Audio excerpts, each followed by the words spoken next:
Hello everyone.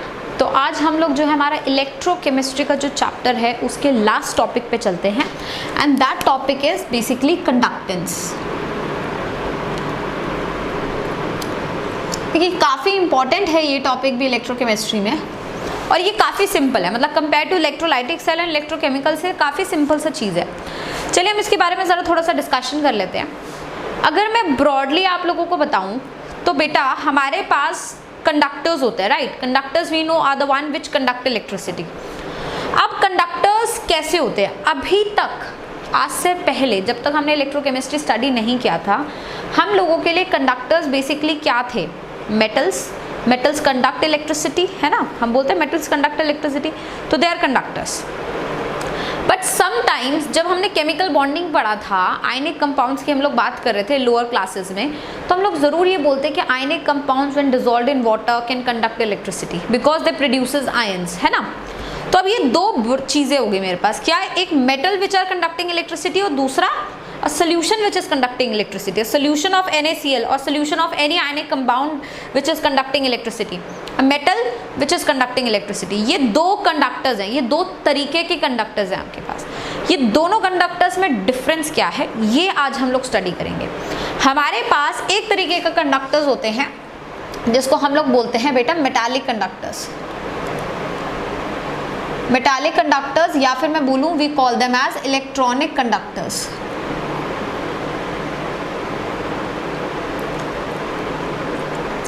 Now, what are my metallic conductors and electronic conductors? These are actually the metals which we were talking about. The metal conduct electricity, right? तो ये वो होते हैं जहाँ पे electricity conduct होता है by the movement of electrons, right? So basically यहाँ पे मैं बोल सकती हूँ electrons are the carriers of electricity। मतलब या फिर मैं बोल सकती हूँ इलेक्ट्रॉन कंडक्ट इलेक्ट्रिसिटी। इलेक्ट्रॉन्स की मूवमेंट की वजह से इलेक्ट्रिसिटी यहाँ पे क्या होता है, बेसिकली फ्लो करता है ना। एक तरीके से मैं ये बोल सकती हूँ। अब इनमें ऐसा क्यों होता है, मतलब वहाँ ऐसे इलेक्ट्रॉन्स, मतलब ऐसा क्यों होता है कि इलेक्ट्रॉन्स कंडक्ट करते हैं इलेक्ट्रिसिटी? इनका स्ट्रक्चर ऐसा क्या होता है? तो इसको ज़रा देखने के लिए हम लोग मेटालिक बॉन्डिंग की बात कर सकते हैं। पहले भी हम लोग थोड़ा सा मेटालिक बॉन्डिंग को पढ़ चुके हैं, तो उसको दोबारा से हम एक बार देख रहे हैं। हमने बोला था कि मेटल्स जो होते हैं they loses their valence shell electrons, form kernels which are metal ions and electrons. So these kernels and metal ions are forming a space lattice. They are present in a complete structure, three-dimensional structure lattice, somewhat like this। लेकिन इस case में एक चीज़ जो important है वो ये है कि यहाँ पे इलेक्ट्रॉन्स की पोजीशन और ये मेटल आयंस की पोजीशन बेटा फिक्स नहीं होती है, ये हमें पता है।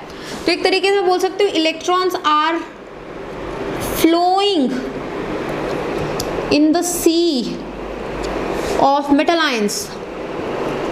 मेटल आयंस के सी में इलेक्ट्रॉन्स जो है फ्लो कर रहे हैं, बेसिकली इलेक्ट्रॉन जो है बह रहे हैं। इलेक्ट्रॉन्स का अपना कोई फिक्स नहीं है। और इलेक्ट्रॉन और metal ions because they have the opposite charges they are going to have attraction. तो अगर इलेक्ट्रॉन्स फ्लो करेंगे तो ऑब्वियसली मेटल आयंस भी फ्लो करेंगे। लेकिन जब हम आयनिक कंपाउंड्स की बात करते हैं तो they have a cation and anion but they are fixed on their positions. Here there is no fix, कोई फिक्सेशन नहीं है ना, ये चीज़ है। अब यहाँ इलेक्ट्रिसिटी कैसे कंडक्ट होती है? फॉर एग्जाम्पल आपके पास इलेक्ट्रॉन यहाँ फ्लो कर सकते हैं। आपने यहाँ से बैटरी का टर्मिनल, इस दोनों एंड से आपने पॉजिटिव और नेगेटिव टर्मिनल्स ऑफ बैटरी जो है कनेक्ट कर दिए, है ना।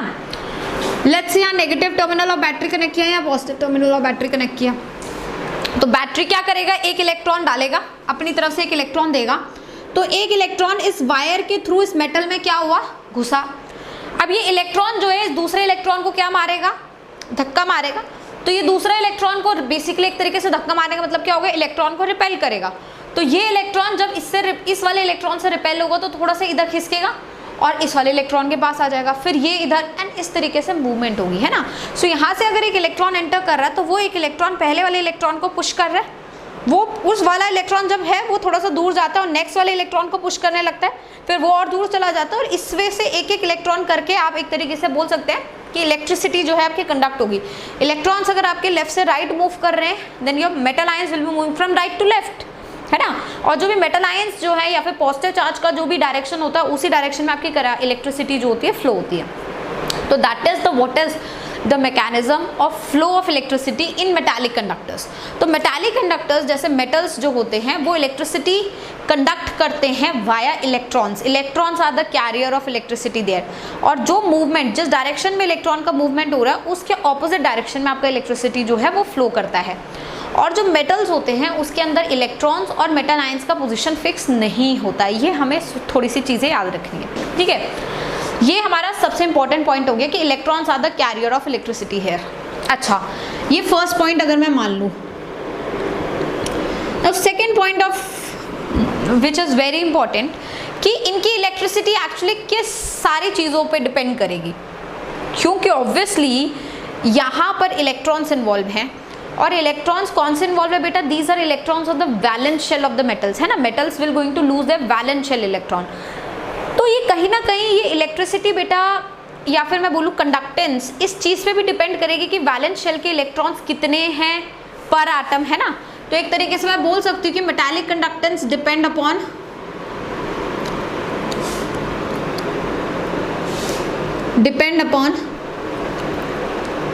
Number of valence shell electron पर एटम। बिल्कुल सही बात है, बट ये इस चीज़ पे किस तरीके से डिपेंड करिए, मतलब क्या अगर वैलेंस शेल के इलेक्ट्रॉन्स बढ़ेंगे तो इलेक्ट्रिसिटी का ये फ्लो या फिर करंट या कंडक्टेंस इंक्रीज होगा या डिक्रीज होगा। इसको समझने के लिए आप एक बहुत सिंपल से एग्जांपल ले लीजिए। आपके पास एक पूल टेबल है, आप पूल खेल रहे हैं ना, लेट्स इमेजिन दिस। तो आपके पास क्या है, वी हैव सेवरल बॉल्स है, और एक बॉल को स्नूकर टाइप मान लीजिए, आप स्नूकर खेल रहे हैं, ठीक है। तो आपने एक अपनी स्टिक से एक बॉल को हिट किया। जब आप इस बॉल को हिट करते हैं, वो आगे आपके पास बहुत सारी बॉल्स जो है इस तरीके से अरेंज होती है। मैंने कभी खेला नहीं तो मुझे इतना आइडिया नहीं है, बट अरेंज होती है ना। अब आपने एक बॉल को हिट किया, वो बॉल अगर जाके एक ही बॉल को हिट करेगी आगे, तो एक तरीके से मैं बोलूँगी कि आपने जिस फोर्स से हिट किया, ने जितनी भी एनर्जी उस बॉल को दी, उस बॉल ने जाके इस बॉल से टकराई तो उसने भी अपनी सारी एनर्जी इस बॉल को ट्रांसफ़र कर दी। मतलब 100% आपने जितनी भी एनर्जी दी वो 100% जो है ट्रांसफ़र होगी उस बॉल के साथ जिस बॉल से आपकी बॉल टकराई थी। करेक्ट? एक चीज़ ये मान लीजिए। दूसरी चीज़ अब ऐसे समझिए कि आपने स्टिक्स से अपनी बॉल को हिट किया और आपकी बॉल आगे जाके किसी एक बॉल से ना टकरा के 3-4 बॉल से एक साथ साइमल्टेनियसली टकराए। तो उस केस में क्या आप ऐसे बोल सकते हो कि आपकी बॉल में जितनी भी एनर्जी आपने दी थी हिट करने से, वो सारी की सारी एनर्जी किसी एक बॉल में गैदर हो गई है? नहीं, वो एक्चुअली डिस्ट्रीब्यूट हो गई है सेवरल बॉल्स में, है ना, फ्रेगमेंट हो गई है वो एनर्जी। यही चीज़ यहाँ पर है।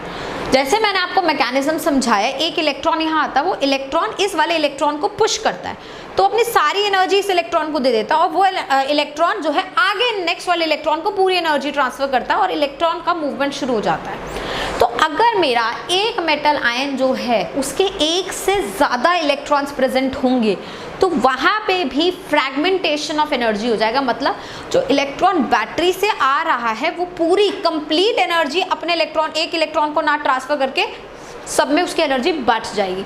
तो ऐसा बोला जाता है कि हमेशा ऐसे मेटल्स जिनके अंदर 1 वैलेंस इलेक्ट्रॉन होता है, they are always a better conductor, right.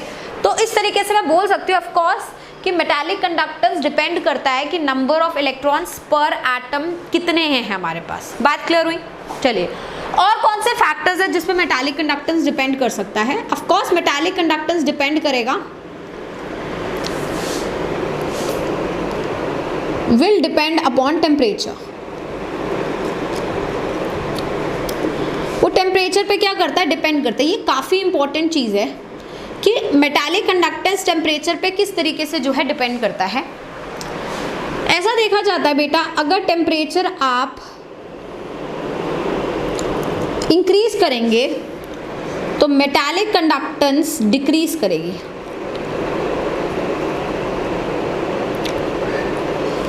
ऐसा क्यों होता है? एक तरीके से आप ऐसे समझिए कि जब आप टेम्परेचर इंक्रीज करेंगे, the vibration between the colonel's and the electron will start. Colonel's और इलेक्ट्रॉन्स के बीच की वाइब्रेशन शुरू हो जाएगी। बहुत तेज इलेक्ट्रॉन वाइब्रेट करेंगे, बहुत तेज कर्नल्स मूव जो है वो वाइब्रेट करेंगे। तो अब जब इलेक्ट्रिसिटी फ्लो करनी है, एक इनकमिंग इलेक्ट्रॉन को अपनी एनर्जी एक इलेक्ट्रॉन को देना है, बट वो इलेक्ट्रॉन फिक्स ही नहीं है, वो इलेक्ट्रॉन तो अपना वाइब्रेट करा जा रहा है ऐसे करके। तो क्या वो इलेक्ट्रॉन उस दूसरे इलेक्ट्रॉन को जो इसके अंदर प्रेजेंट है उसको अपनी एनर्जी कंप्लीटली ट्रांसफर कर पाएगा? नहीं। उसे उस इलेक्ट्रॉन को अगर इस सिस्टम के अंदर मूव करना है तो उसे दिक्कत होगी। क्यों? चलो माना कि एक बार इलेक्ट्रॉन्स मूव कर रहे हैं बट फिर भी इस इलेक्ट्रॉन ने इसको हिट कर दिया, लेकिन कर्नल्स भी तो मूव कर रहे हैं ना, और कर्नल्स की मूवमेंट में क्या होगा? हिंड्रेंस होगी, क्योंकि इनको यहाँ जाना है, कर्नल्स को यहाँ जाना है, ये भी अपना वाइब्रेट करे जा रहे हैं, ये भी अपना वाइब्रेट करे जा रहे हैं। तो एक तरीके से हम बोल सकते हैं इस वाइब्रेशन की वजह से इलेक्ट्रिसिटी के फ्लो में कोई ना कोई हिंड्रेंस आएगी। हिंड्रेंस मतलब रेसिस्टेंस आएगी, और रेसिस्टेंस आएगी तो इलेक्ट्रिक कंडक्टेंस क्या हो जाएगा? कम हो जाएगा। तो मेटालिक कंडक्टर्स में काफ़ी इंपॉर्टेंटली ये देखा जाता है कि टेम्परेचर बढ़ाने से मेटालिक कंडक्टेंस घट जाती है। It decreases because of increase in the vibration of colonel's and the electron, because of vibration. बात क्लियर हुई? ठीक। नेक्स्ट पॉइंट पे चलते हैं।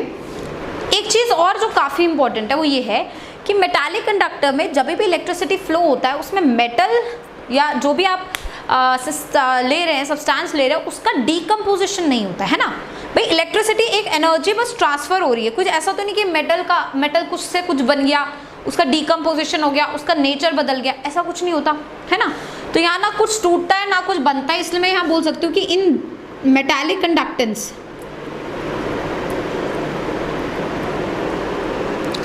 Electricity is flown without any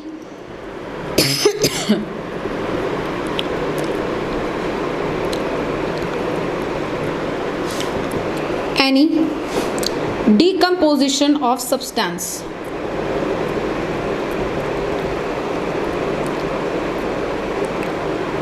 substance का डीकम्पोजिशन वहां पे क्या होता है? नहीं हो पाता है, इस वजह से ऐसा होता है। Do you understand the point? तो इस तरीके से हम जो है मेटालिक कंडक्टर्स की जो है बात कर रहे हैं, लेकिन इस चैप्टर में बेटा मैं मेटालिक कंडक्टर्स को कंसीडर नहीं कर रही, they are out of my syllabus. मैं जिस कंडक्टेंस की बात कर रही हूँ वो है सोल्यूशन का कंडक्टेंस। आपने देखा ना हम लोग आयंस की बात कर रहे हैं, है ना। तो we are talking about the next type of conductance which will going to just talk after this. Have you understood this point? But हाँ, मैंने आपको जो डिटेल दी है इतना आपको करना है, बट हम लोग इन डेप्थ स्टडी इस चीज़ की नहीं कर रहे हैं।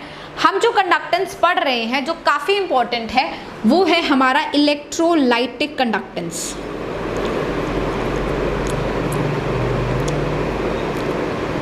सो we are actually talking about this is going to be the most important thing. हम इसकी डिटेल एनालिसिस करेंगे। तो इलेक्ट्रोलाइटिक कंडक्टेंस में क्या होता है? Electricity is phloem via movement of ions. यहाँ पे आयंस इलेक्ट्रिसिटी कंडक्ट करते हैं, ना कि इलेक्ट्रॉन्स। यहाँ आयंस, कैटायंस और एनायंस, इनकी मूवमेंट की वजह से हमारी इलेक्ट्रिसिटी जो है यहाँ कंडक्ट होती है ना। कैसे होती है ये तो आप लोगों ने पढ़ ही लिया। जब आपने इलेक्ट्रोकेमिकल सेल पढ़ा वहाँ भी आपने देख रहा है कि इंटरनल सर्किट में कैटायन किस डायरेक्शन में मूव कर रहा है उस हिसाब से इलेक्ट्रिसिटी फ्लो हो रही है ना। तो आपने जैसे इलेक्ट्रोकेमिकल सेल बनाया उसमें जो इंटरनल सर्किट है वो एक्चुअली इलेक्ट्रोलाइटिक कंडक्टेंस है, क्योंकि वहाँ पे आयंस की वजह से मूवमेंट हो रही है। बट जो एक्सटर्नल सर्किट है जो वायर, इलेक्ट्रोड, बैटरी से कनेक्टेड है वो आपके मेटालिक कंडक्टर्स है। समझ रहे हो? तो आपके जो सेल आपने बनाया उसमें मेटालिक कंडक्टर्स भी है, इलेक्ट्रोलाइटिक कंडक्टेंस भी है। With in the solution we have electrolytic conductance and in the external circuit battery है, वायर है, इलेक्ट्रोड है, वो सारे के सारे मेरे क्या है? मेटालिक कंडक्टेंस है ना। तो ऐसा नहीं कि हम ये नहीं पढ़ रहे, बट हम इनको और बहुत डिटेल में नहीं स्टडी कर रहे हैं। हम इनको बहुत डिटेल में स्टडी करने वाले हैं अभी कुछ टाइम में, जैसे मैं बताती हूँ आपको, ठीक है। तो यहाँ पे इलेक्ट्रिसिटी फ्लो होती है because of movement of ions. तो एक एग्जाम्पल मैं आपको देती हूँ बेटा, जैसे वाटर है हमारे पास। वाटर जो है हमें पता है अपने आयंस में टूटता है, it gives H+ ions and OH- ions. But water का ये डिसोसिएशन का इक्विलिब्रियम कांस्टेंट काफ़ी कम है, 10⁻⁴ होता है 25 degree Celsius, we know this. तो इसका मतलब इन जनरल वाटर जो आयंस जनरेट करता है उसकी कॉन्सेंट्रेशन समवॉट अराउंड 10⁻⁷ मोलर के आसपास होती है, जो कि काफ़ी कम है। तो ऐसा नहीं मैं बोल रही कि वाटर इलेक्ट्रिसिटी कंडक्ट नहीं कर सकता। Of course water electricity conduct कर सकता है बिकॉज वाटर में आयंस प्रेजेंट है, बट जो कंडक्टेंस वाटर की वजह से, अलोन वाटर की वजह से होगी वो काफ़ी कम होगी। मतलब alone water is said to be a poor conductor. Why? Because concentration ions की बहुत कम है, 10⁻⁷ मोलर है ना। तो water can conduct electricity, and of course it conduct electricity. Why? Because it has ions in it, but its conduction of electricity is not very high. बात clear हुई? अब इस वाटर में मैंने एक इलेक्ट्रोलाइट ऐड कर दिया. Now what is an electrolyte? We have been talking about this electrolyte since we started this chapter. From the day one we are talking about these electrolytes. What are technically these electrolytes? होते क्या हैं ये electrolytes? So electrolytes basically क्या होते हैं? These are the one which actually dissociates into the aqueous solution or in the molten form to produce ions. So actually electrolyte undergoes dissociation. तो मैंने कोई electrolyte ले लिया, let's say NaCl ले लिया. जैसे आप कहते हो glucose does not conduct electricity, glucose अपने आयंस में नहीं टूटता. हमने सोल्यूशन में भी ये चैप्टर में बात करी थी. ग्लूकोज जो है it's not a good electrolyte, it's not a electrolyte, it's a weak electrolyte, it does not dissociate into its ion. तो इलेक्ट्रोलाइट जो अच्छे होते हैं वो हमेशा अपने आयंस में बहुत बेहतर तरीके से टूटते हैं.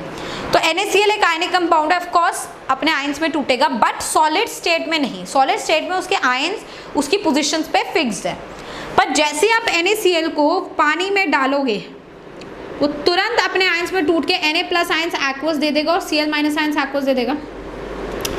वाटर के आयंस तो खुद है H+ और OH-, बट इसके आयंस और प्रोड्यूस हो गए NaCl की वजह से. और NaCl स्ट्रॉन्ग इलेक्ट्रोलाइट है क्योंकि उसका जो टूटना है, उसका जो डिसोसिएशन है वो एकदम सिंपल स्ट्रेट लाइन वो कह सकते हैं ना एक तरीके से रिवर्सिबल नहीं होता. लेकिन वाटर का तो इक्विलिब्रियम में रहता है, तो इसलिए वाटर के आयंस काफ़ी कम है. लेकिन NaCl जैसे वाटर में कि आपने देखा मैंने एकदम यूनिडायरेक्शनल एरो दिखाया, मतलब नंबर ऑफ आयंस बढ़ गए. तो नंबर ऑफ आयंस बढ़ गए तो इलेक्ट्रिसिटी का कंडक्टेंस बढ़ जाएगा. तो ये जो दोनों हैं अब दे विल कंडक्ट इलेक्ट्रिसिटी. और जो भी ये इलेक्ट्रिसिटी कंडक्ट करेंगे उसको हम लोग बोलेंगे कि ये कंडक्टेंस ऑफ इलेक्ट्रिसिटी जो है these are electrolytic conductance. Do you understand the point? Right. Now अगर ये इलेक्ट्रोलाइटिक कंडक्टेंस में हम लोग कुछ सारी चीजें डिस्कस करें, ऑब्वियसली आप क्योंकि एक इलेक्ट्रोलाइट डालेंगे पानी में तभी कंडक्टेंस हो पाएगा, क्योंकि इस पानी खुद तो इतना अच्छा कंडक्टर नहीं है. तो इसका मतलब ये इलेक्ट्रोलाइटिक कंडक्टेंस जो है that will depend upon nature of electrolyte you are adding. Electrolyte अगर वीक होगा तो कंडक्टेंस कम होगी, इलेक्ट्रोलाइट स्ट्रॉन्ग होगा तो कंडक्टेंस ज़्यादा होगी ऑफ कोर्स. साथ साथ में अगर हम इस कंडक्टेंस की, इस प्रोसेस ऑफ कंडक्टेंस की बात करें तो प्रोसेस ऑफ कंडक्टेंस किसकी वजह से? Because of ions. Ions are the carriers of electricity.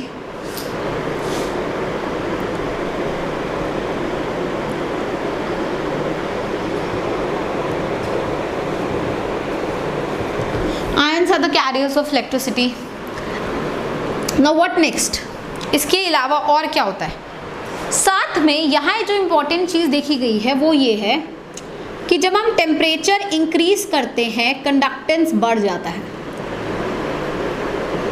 जबकि मेटालिक कंडक्टेंस में ये उल्टा हो रहा था. टेम्परेचर बढ़ाने से कंडक्टेंस कम हो रहा था, जबकि यहाँ पे टेम्परेचर बढ़ाने से आपका कंडक्टेंस बेटा बढ़ जाता है. Now why does this happen?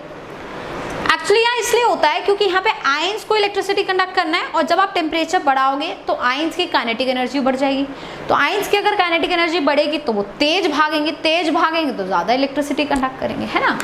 So temperature बढ़ाने से कंडक्टेंस बढ़ जाता है because of kinetic energy of ions जो है वो इंक्रीज हो जाती है. ठीक है, बात क्लियर हुई? तो बहुत सारी चीज़ें हैं इलेक्ट्रोलाइटिक कंडक्टेंस में, और भी बहुत सारी चीज़ें हैं यहाँ पे कि इनकी कंडक्टेंस, ये कैटायन और एनायन के बीच का फोर्स ऑफ अट्रैक्शन क्या है इस पे भी डिपेंडेंट है. सोचो, ये कैटायन, ये एनायन, तो ये कैटायन और एनायन दोनों ही ऑपोजिट चार्जेस हैं, तो ऑब्वियसली ये दोनों एक दूसरे को अट्रैक्ट कर रहे होंगे. पर ये दोनों एक दूसरे के करीब ना आके अपार्टेड हैं, they are away from each other. Why is that? Why are they away from each other? They are away because आपने जब वाटर डाला है तो वाटर इसके Na+ को, मतलब एक तरीके से मैं एक एग्जाम्पल दूँ आप लोगों की लैंग्वेज में, आप लोगों को शायद ज़्यादा अच्छा समझ आएगा कि like they are boyfriend girlfriend type, है ना. अब इन दोनों का ब्रेकअप होना है, तो ब्रेकअप होना मतलब they have to be apart, और अपार्ट होने के लिए दोनों क्या करेंगे, किसी और फ्रेंड का ज़रूर सहारा लेंगे, है ना. तो Na+ को अगर Cl- को ओवरकम करना है, उसकी यादों से ओवरकम करना है, तो इसको किसी और के साथ बात करना पड़ेगा, किसी और के साथ एंगेज होना पड़ेगा, और वो एंगेज होगा किसके साथ? वाटर के साथ. तो बेसिकली Na+ एक्वस का मतलब क्या है कि Na+ is being surrounded by water. the water is actually nullifying the stress of Na plus and Na plus is feeling good. Na plus now does not need Cl minus anymore. Same is the thing here. Cl minus wants to overcome Na plus because वो उसको attract कर रहा है, पर Na plus से उसे दूर होना है. तो वो कैसे दूर हो रहा है? He is also taking help of water. Water is nullifying the charge of Cl minus also. Cl minus is also happy. So when Na plus is happy alone, Cl minus is happy alone. They do not need both of them together. उन दोनों को आपस में अब रहने की जरूरत नहीं है. Both of them are alone. And both of them are conducting electricity. But सोचो अगर ये dissociation complete नहीं होता या फिर ये जो H plus का एक तरीके से मैं कह लूँ सॉल्वेशन इफेक्ट है वो कंप्लीट ना होता तो कहीं ना कहीं Na प्लस और Cl माइनस के बीच में एक बॉन्डिंग जरूर रहती है ना.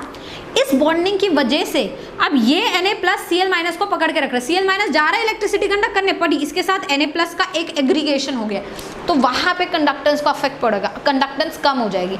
तो ऐसा ही नहीं कि ये कंडक्टेंस बहुत सिंपल है, आप पढ़ेंगे आगे आगे तो समझ आएगा. बहुत सारे फैक्टर्स है इस कंडक्टेंस को जो एसोसिएटेड होते हैं. तो कौन से फैक्टर्स कंडक्टेंस से एसोसिएटेड हैं? यहाँ पे inter ionic force of attraction हो सकता है जो कंडक्टेंस को अफेक्ट कर सकता है. विस्कोसिटी ऑफ सॉल्वेंट कंडक्टेंस को अफेक्ट कर सकता है. सॉल्वेंट और सल्यूट मतलब सॉल्वेंट एंड इलेक्ट्रोलाइट का अट्रैक्शन कंडक्टेंस को अफेक्ट करेगा. तो ये सारे चीजें जो है कैसे अफेक्ट करेंगे मैं आपको जरूर समझाऊंगी, बट ये सारी की सारी चीजें जो है it will going to affect electrolytic conductance. But इनमें से किसी का भी इफेक्ट मेटालिक कंडक्टेंस में थोड़ी होगा क्योंकि वहां पे ना सल्यूट है ना सॉल्वेंट है, वहां तो इलेक्ट्रॉन्स है और मेटल है. Do you understand? तो दोनों ही डिफरेंट चीजें हैं. ठीक है, एक चीज और बताऊं, यहाँ पे जब आप गए हो तो Na प्लस Cl माइनस अलग हो गया, मतलब बेसिकली यहाँ पे डिकम्पोजिशन हो रहा है सब्सटेंस का. तो जैसे हमने वहां लिखा था ना कि electricity is being conducted without any decomposition of substance, but here electricity is being flown और by conducted with the decomposition of substance. यहाँ डिकम्पोजिशन ऑफ सब्सटेंस हो रहा है, so electricity is flown by decomposition of substance.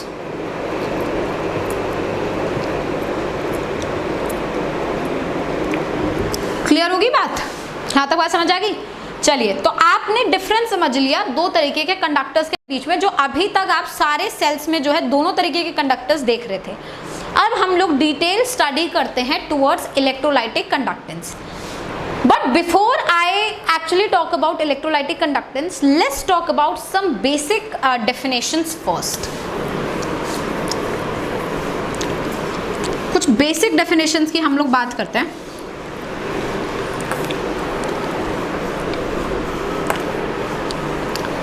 अगर मैं metallic conductors की बात करूं बच्चे, तो मेटालिक कंडक्टर्स आप फिजिक्स में पढ़ते हैं ना, करंट इलेक्ट्रिसिटी वाले चैप्टर में. Ohm's law, V equals to IR, resistance, resistivity है ना, वायर की resistivity and all that stuff. That is what is the part of metallic conductors. हम इस मेटालिक कंडक्टर्स के या ये जो रेसिस्टेंस और ये सारी चीज़ें हैं इसको इलेक्ट्रोलाइटिक कंडक्टेंस में अब उतारेंगे. देखिए कैसे. पहले बेसिक डेफिनेशंस पर आते हैं. Let's first talk about resistance. देखिए, इलेक्ट्रिसिटी जब भी फ्लो होगी उस फ्लो को ऑब्स्ट्रक्ट करने के लिए कोई ना कोई रेसिस्टेंस जरूर होगा. No matter electricity metallic conductance से फ्लो हो रही है या इलेक्ट्रिसिटी इलेक्ट्रोलाइटिक कंडक्टेंस से फ्लो हो रही है, there would be resistance.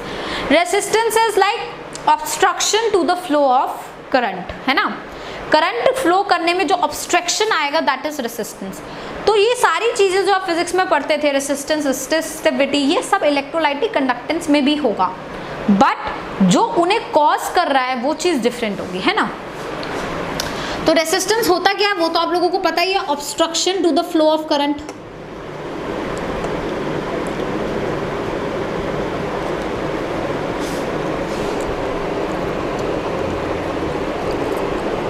Obstruction to the flow of current is what resistance is, right? Resistance आप अगर जानते हैं तो R जो होता है resistance is directly proportional to the length and area. लेकिन आप ये बात एक्चुअली मेटालिक कंडक्टर्स में करते थे, है ना. फिजिक्स को अगर मैं रिकॉल करूं तो फिजिक्स में आप बोलते थे let's say I have a wire तो वायर का अगर लेंथ है L तो रेसिस्टेंस डायरेक्टली प्रोपोर्शनल होगा लेंथ ऑफ वायर की, मतलब जितनी लंबी वायर होगी उससे उसका रेसिस्टेंस ज़्यादा होगा। क्यों? बिकॉज इलेक्ट्रॉन को अगर वन एंड से अनदर एंड जाना है उसे एक लंबा डिस्टेंस ट्रैवल करना होगा, लंबा डिस्टेंस में रुकावटें भी ज़्यादा आएंगी। तो एक तरीके से resistance is directly proportional to the length of the wire. Now if I have two wires of same length, तो वायर जिसका क्रॉस सेक्शनल एरिया कम होगा उसका रेसिस्टेंस ज्यादा होगा, तो it is inversely proportional to your cross section area. We know this, है ना, ये हमें पता है। तो R is directly proportional to L by A, और अगर प्रोपोर्शनैलिटी कांस्टेंट हटाते हैं तो एक कांस्टेंट लगा देते हैं rho. This is rho which is known as resistivity. यही करते थे आप लोग फिजिक्स में। तो रेसिस्टिविटी को हम लोग डिफाइन कैसे करते थे? तो रेसिस्टिविटी को डिफाइन करने के लिए हम लोग क्या बोलते थे, हम इस फॉर्मूले की हेल्प लेते थे, रेसिस्टिविटी, या फिर इसे बोल सकते हैं स्पेसिफिक रेसिस्टेंस।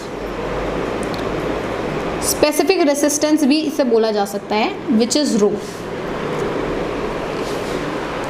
इसके लिए मैं बोलती थी R is equals to rho L by A है, तो अगर मैं L को 1 सेंटीमीटर रख दूं और एरिया ऑफ क्रॉस सेक्शन को 1 सेंटीमीटर स्क्वायर रख दूं, देन R का वैल्यू रो के बराबर हो जाएगा।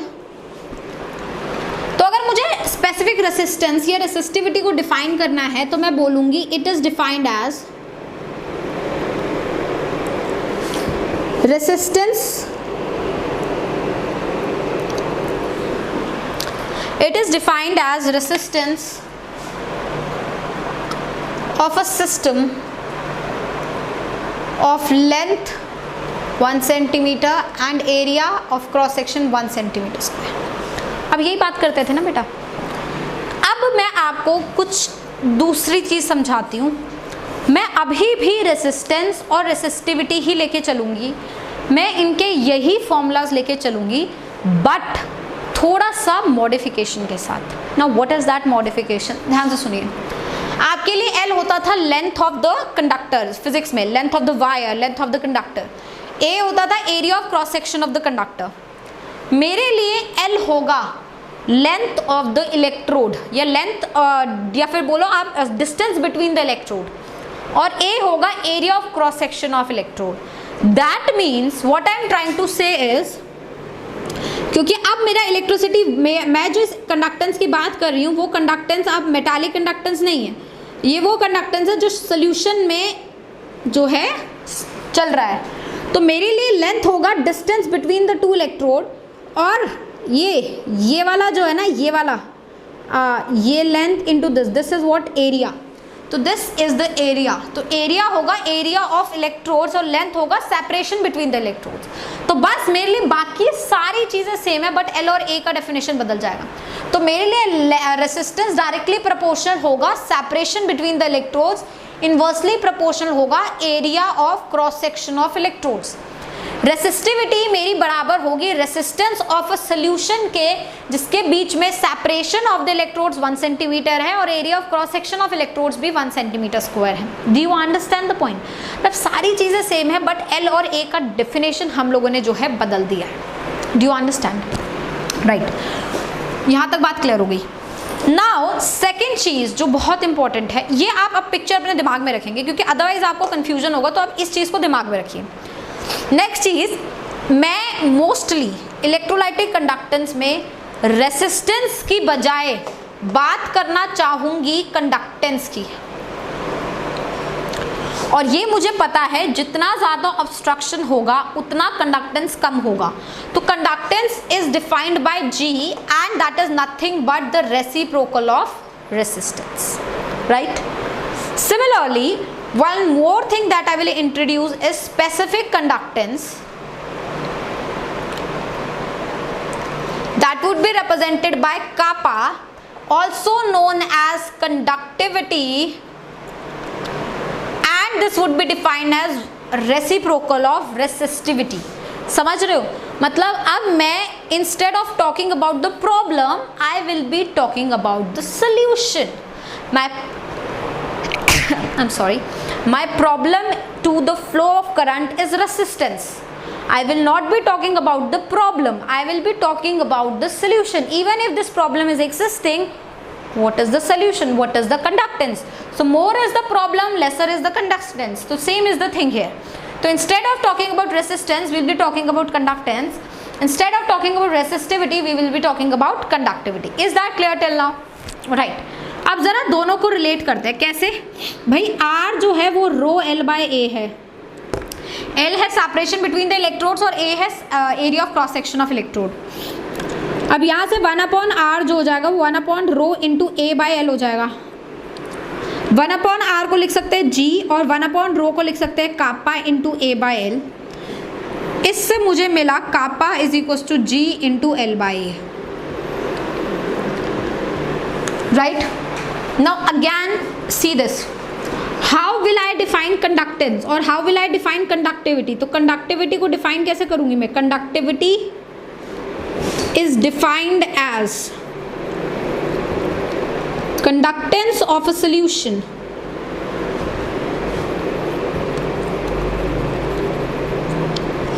Placed between the electrodes of distance या of separation 1 centimeter and area of cross section of electrodes equals to 1 centimeter square. मतलब टेक्निकली अगेन L को अगर 1 सेंटीमीटर कर दो और एरिया को 1 सेंटीमीटर स्क्वायर कर दो, देन कापा G के बराबर होगा. G is conductance and kappa is conductivity. तो conductivity is conductance of this solution. अच्छा, एक चीज और, हम यहाँ पे ये मान के चलते हैं कि ऐसे मानो, हम ऐसे मान के चलते हैं हमेशा इस पूरे में कि अगर मेरा इलेक्ट्रोलाइटिक सोल्यूशन ये है और ये मेरा इलेक्ट्रोड यहाँ पे प्रेजेंट है, इनके बीच का डिस्टेंस L है, area of cross section A है, तो मैं मान के चलती हूँ, जैसे मैं अज्यूम करती हूँ कि मेरा सारा सोल्यूशन ना इस पर्टिकुलर वॉल्यूम के बीच में प्रेजेंट होगा. मतलब इस length of separation of electrode और इस एरिया के बीच में ही मेरा सारा सोल्यूशन प्रेजेंट होगा. हालांकि ऐसा एक्सपेरिमेंटली तो नहीं हो सकता क्योंकि इलेक्ट्रोड्स में ऐसा नहीं होता, बट हम मान के चलते हैं. मैं एक तरीके से अगर मैं आपको इमेजिन कराऊं तो आप ये मान लो ये डस्टर है ना, ये डस्टर का एरिया ऑफ क्रॉस सेक्शन यहाँ से निकाल सकती हूँ और एक और डस्टर मैंने यहाँ रखा है, इनके बीच का सेपरेशन ये है. तो I am going to consider this as a wire, a cylinder type thing, कि इन दोनों के बीच में ही मेरा सारा इलेक्ट्रोलाइटिक सोल्यूशन जो है प्रेजेंट रहेगा. दो इलेक्ट्रोड्स जिनका बीच का सेपरेशन मुझे पता है और उनका लेंथ और ब्रेड्थ मुझे पता है. मतलब एक तरीके से एक पूरा सिस्टम जो है वो यही प्रेजेंट होगा. मतलब मैं हमेशा ही मान के चलूँगी the entire solution, electrolytic solution is contained between these two electrodes. पूरे दो इलेक्ट्रोड के बीच में मेरा एंटायर जो है इलेक्ट्रोलाइटिक कंडक्टेंस वाला सोल्यूशन जो है वो प्रेजेंट है. इसलिए मैंने यहाँ लिखा कि ये उस सोल्यूशन की कंडक्टेंस है जो सोल्यूशन कंप्लीटली प्रेजेंट है दो इलेक्ट्रोड के बीच में, जिनके बीच का सेपरेशन 1 सेंटीमीटर है और एरिया उनका 1 सेंटीमीटर स्क्वायर है. तो जैसे मैंने आपको इमेजिन करा, जस्ट अ सेकेंड और अच्छे से इमेजिन करने के लिए, लेट्स इमेजिन दीज. मानो ये दोनों डस्टर है या दोनों फ़ोन है, तो इनका लेंथ और ब्रेड्थ मुझे पता है, इनका एरिया ऑफ क्रॉस सेक्शन मेरे पास है और इनके बीच का सेपरेशन है. तो अगर सेपरेशन 1 सेंटीमीटर ले लिया, एरिया ऑफ क्रॉस सेक्शन भी 1 सेंटीमीटर स्क्वायर ले लिया, तो ये जो पूरा एक तरीके से मान लो क्यूब बनेगा ना, जिसका लेंथ ब्रेड्थ और हाइट तीनों ही 1 सेंटीमीटर होंगे, इस क्यूब के अंदर मेरा वो इलेक्ट्रोलाइटिक सोल्यूशन जो है, इलेक्ट्रोलाइटिक कंडक्टेंस वाला जो सोल्यूशन है वो प्रेजेंट है. That is what we are trying to say to you right now. Do you understand the point? Now अगर इसको इस तरीके से लिया 1 सेंटीमीटर एंड एरिया भी 1 सेंटीमीटर है, तो इस क्यूब का वॉल्यूम क्या होगा? Area into length, that is 1 centimetre cube. That means यहां पर मैं एक मॉडिफिकेशन कर सकती हूँ. क्या मैं कर सकती हूँ कि conductivity is defined as a conductance of a solution contained between the two electrodes and the volume of solution is 1 centimetre cube, है ना. क्योंकि लेंथ और एरिया को जब मैं मल्टीप्लाई करती हूँ तो क्या बनता है? वॉल्यूम. तो इस केस में मैं बोल सकती हूँ कि अगर volume of solution 1 centimetre cube है, देन कंडक्टिविटी और कंडक्टेंस आपस में क्या है? सेम. इस चीज को ध्यान से समझिए, काफी इंपॉर्टेंट है. Is that clear? बात समझ आ गई? ठीक, आपको ये सारी चीज समझ आ गई। अब जरा इनकी यूनिट्स पर आ जाते हैं ना, यूनिट्स भी काफी इंपॉर्टेंट है हमारे लिए। अच्छा, यूनिट ऑफ रेसिस्टेंस, रेसिस्टेंस की यूनिट क्या होती है हमें पता है, ohm. That is what is the resistance की यूनिट। अगर आते हैं रेसिस्टिविटी पे तो R is equal to rho L by A होता है। लेंथ मैंने सेंटीमीटर में रखा, एरिया मैंने सेंटीमीटर स्क्वायर में रखा, इसकी यूनिट होती है ओम। तो ओम इज इक्वल टू इसकी यूनिट इनटू सेंटीमीटर इनवर्स, तो रेसिस्टिविटी की यूनिट होगी ओम सेंटीमीटर, या फिर ओम मीटर, या फिर ओम को लिख दो OHM मीटर, या फिर OHM centimetre. That is what is the unit of resistivity है ना? ठीक है, कंडक्टेंस पर आ जाते हैं। Conductance is inverse of resistance और रेसिस्टेंस की यूनिट है ओम, तो यूनिट ऑफ कंडक्टेंस क्या होगा? Ohm inverse.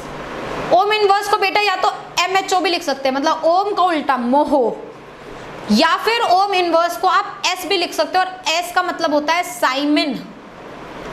तो जो कंडक्टेंस है उसकी यूनिट होती है साइमन, मोहो, ओम इनवर्स। जो इसमें से अच्छा लगे, जो आपके मन को भाए वो बोल दीजिए। ठीक है, बात क्लियर होगी? अच्छा, अब आ जाते हैं इस पे, कंडक्टिविटी की यूनिट पे। तो कंडक्टिविटी है मेरा conductance into L by A, इसकी यूनिट है ओम इनवर्स। ये लेट्स से सेंटीमीटर ले लिया, ये सेंटीमीटर स्क्वायर ले लिया, तो कापा की यूनिट क्या होगी? Centimetre, ohm inverse centimetre inverse, जिसको मैं या तो लिख सकती हूँ मोहो सेंटीमीटर इनवर्स, या मैं लिख सकती हूँ साइमन सेंटीमीटर इनवर्स, या फिर ये सारी चीज़ें आप मीटर में भी लिख सकते हैं कि ohm inverse metre inverse, mho metre inverse, या फिर siemens metre inverse. Do you understand the point? These are the units. और जो मोटी मोटी अभी तक की बात है वो है कि अगर volume of solution 1 centimetre cube रहता है तो मेरा कंडक्टेंस जो है वो कंडक्टिविटी के बराबर होता है।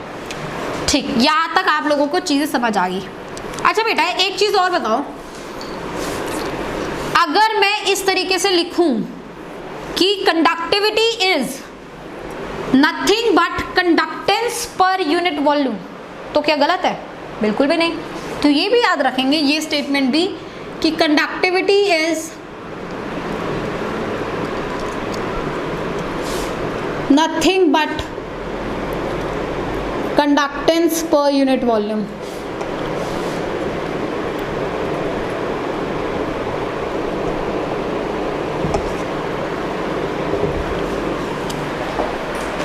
Is that clear? राइट, तो हमें यूनिट्स पता है, हमें डेफिनेशंस पता है, हमें फॉर्मूलाज पता है। एक चीज और मैं बता दूं, L बाय A को बेटा जनरली बोला जाता है G स्टार, मतलब सेल कांस्टेंट। किसी एक पर्टिकुलर सेल के लिए सेल कांस्टेंट सेम रहेगा। एक ही सेल में अगर आप इलेक्ट्रोलाइट चेंज करते रहो, और कंडक्टेंस तो चेंज होती रहेगी क्योंकि नेचर ऑफ इलेक्ट्रोलाइट चेंज हो गया, लेकिन उसका सेल कांस्टेंट क्या रहेगा? सेम रहेगा, क्योंकि सेल एक ही है। ठीक है, तो ये भी आप याद रख लीजिए terminology wise. Is that clear till now? Right. अब जैसे आपने कंडक्टिविटी पढ़ा, वैसे एक और तरीके, दो तरीके की और कंडक्टिविटी हम लोग पढ़ने वाले हैं, जिसको मैं बोलूँगी the most important part of this chapter, and one of them is molar conductivity. Let's talk about molar conductivity. Molar conductivity is very important. इसको इस तरीके से रिप्रेजेंट किया जाता है। इसको हम लोग डिफाइन कैसे करते हैं, पहले मैं डेफिनेशन बता देती हूँ आपको, then I will explain you out. Right, तो मोलर कंडक्टिविटी कैसे डिफाइन करते हैं? इट इज डिफाइंड एज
देखिए डेफिनेशन क्या है वो आपको वर्ड टू वर्ड याद होनी चाहिए। आपके स्कूल एग्जाम्स के लिए ये डेफिनेशन काफ़ी इंपॉर्टेंट है और आपके एंट्रेंस के लिए ये डेफिनेशन से ज़्यादा इंपॉर्टेंट है इस डेफिनेशन को समझना।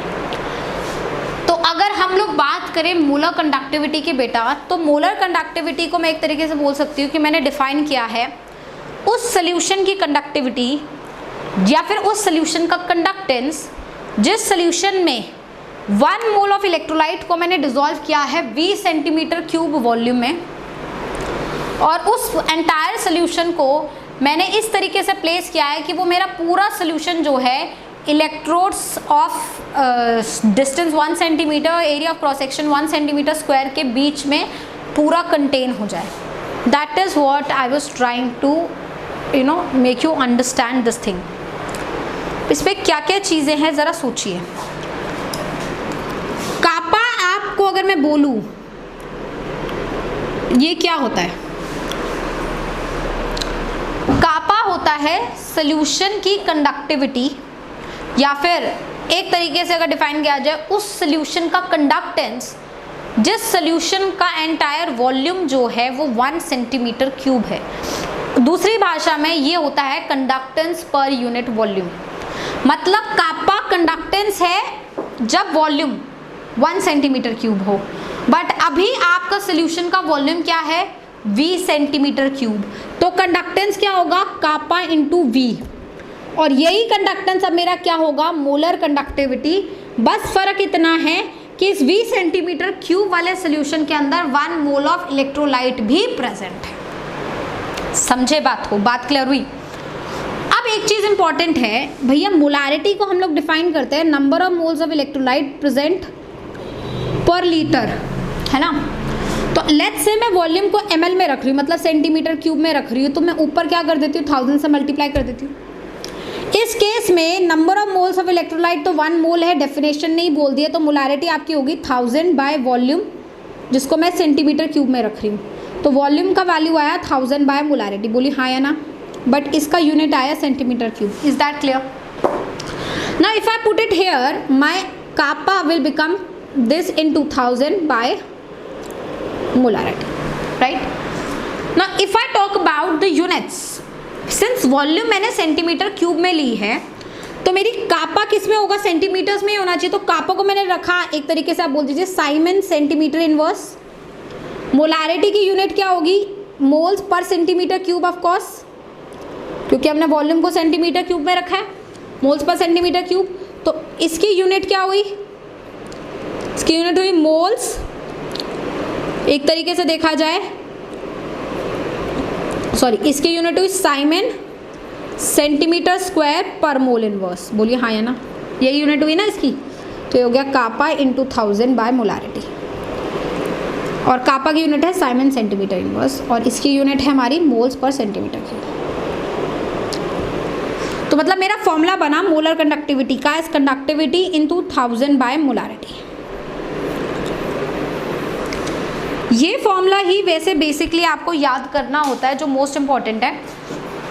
99% क्वेश्चंस इस फॉर्मूला से आपके बन जाते हैं, लेकिन आपको जो ध्यान रखने की बात है वो ये है कि इनकी यूनिट्स यहाँ पे सेंटीमीटर्स में, मतलब जैसे साइमन सेंटीमीटर स्क्वायर पर mole inverse, this is Simon centimetre inverse, तो यूनिट्स आर इन सेंटीमीटर्स। अगर क्वेश्चन में कंडक्टिविटी और मोलर कंडक्टिविटी की यूनिट सेंटीमीटर में ना होकर मीटर में होगी, the formula will not be valid, because ये फॉर्मूला तभी वैलिड है जब आपने वॉल्यूम सेंटीमीटर क्यूब में ले रखा हो। इसका मतलब 100% इन दोनों की यूनिट्स में भी सेंटीमीटर आना चाहिए। अब मैं बोल देती हूँ कि मैंने इन दोनों की यूनिट जो आपको क्वेश्चन में दी हैं वो मीटर्स में दी हैं, तो आप इस फॉर्मूले को कैसे बदलेंगे। तो हम इसको इस तरीके से बदल सकते हैं, देखिए ज़रा ध्यान से, ये काफ़ी इंपॉर्टेंट है। यहाँ तक तो आपका स्कूल मानेगा, लेकिन अब जो नेक्स्ट फॉर्मूला मैं बता रही हूँ ये आपके एंट्रेंस में काम आएगा। क्यों? क्योंकि इसमें एंट्रेंस में हल most of the time check करने के लिए कि बच्चे ने रटा हुआ है या फिर उसे कॉन्सेप्ट भी पता है, वो मोलर कंडक्टिविटी और कंडक्टिविटी की यूनिट मीटर में दे देते हैं। फिर बच्चा इस फॉर्मूले से जब सॉल्व करता है तो आंसर गलत ही आता है ऑफकोर्स उसका, है ना। तो ध्यान रखेंगे। अब नेक्स्ट वाली चीज़ मैं आपको समझा रही हूँ। क्या देखो, मोलारिटी होता है number of moles by volume in litres, और लीटर्स को बोल सकते हैं डेसीमीटर क्यूब। क्यों? क्योंकि 1 लीटर 1 डेसीमीटर क्यूब होता है। में नंबर ऑफ मोल्स तो 1 है, तो वॉल्यूम पर डेसीमीटर क्यूब हो गई। तो इस केस में अगर मोलारिटी की यूनिट देखी जाए तो वो होगी मोल्स पर डेसीमीटर क्यूब, और वो होगा 1/v के बराबर, हाँ या ना, है ना। अच्छा, अब आपको पता है मीटर, डेसीमीटर, सेंटीमीटर होता है। That means 1 decimetre is 10⁻⁻1 metre.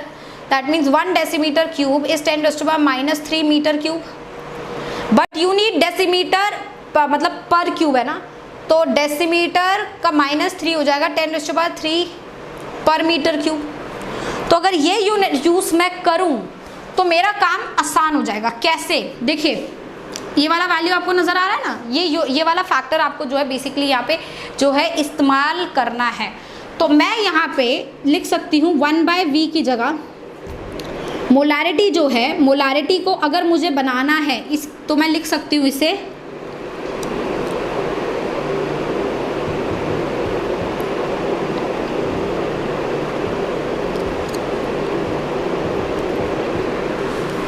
बोलिए हाँ या ना, ये लिखा जा सकता है आराम से, हाँ या ना। तो इस केस में वॉल्यूम आया मेरा 1/मोलारिटी इंटू 1000 और वॉल्यूम की यूनिट आ गई पर मीटर क्यूब। अब मैं अगर this into kappa into V है तो वी की जगह मैं पुट करूंगी तो बन जाएगा कापा इंटू 1/मोलारिटी इंटू 1000। मतलब फॉर्मूला यही है, फॉर्मूला यही है, बस 1000 न्यूमरेटर की बजाय आप किस में आ जाएगा, डिनोमिनेटर में।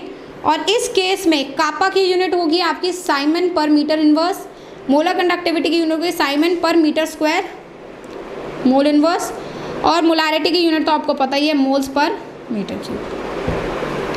Do you understand the point?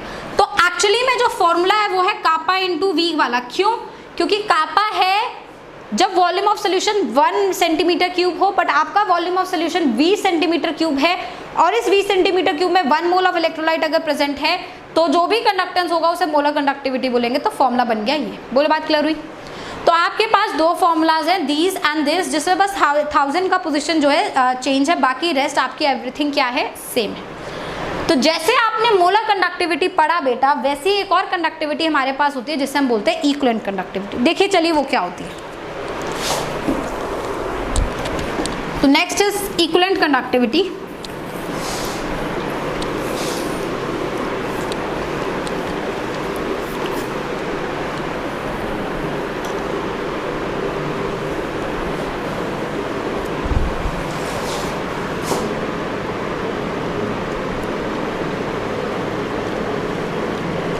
इसको भी देखा जाए तो मैं एग्जैक्टली सेम तरीके से डिफाइन करूंगी जैसे मैंने मोलर कंडक्टिविटी को डिफाइन करा, एक्सेप्ट टू द रूल कि जब मैंने मोलर कंडक्टिविटी को डिफाइन किया तो मैंने बोला 1 मोल ऑफ इलेक्ट्रोलाइट, या मैं बोलूंगी 1 gram equivalent of a electrolyte, right. तो मैं ऐसे बोल सकती हूँ इट इज, इसको मैं ऐसे लिखूंगी EQ करके, this is defined as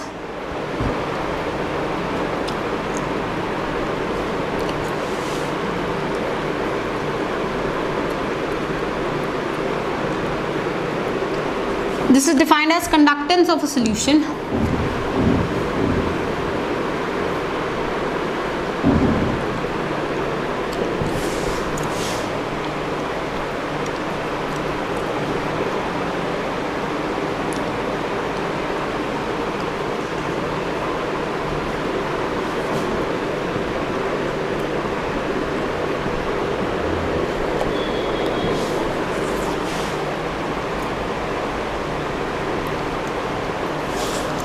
conductance of a solution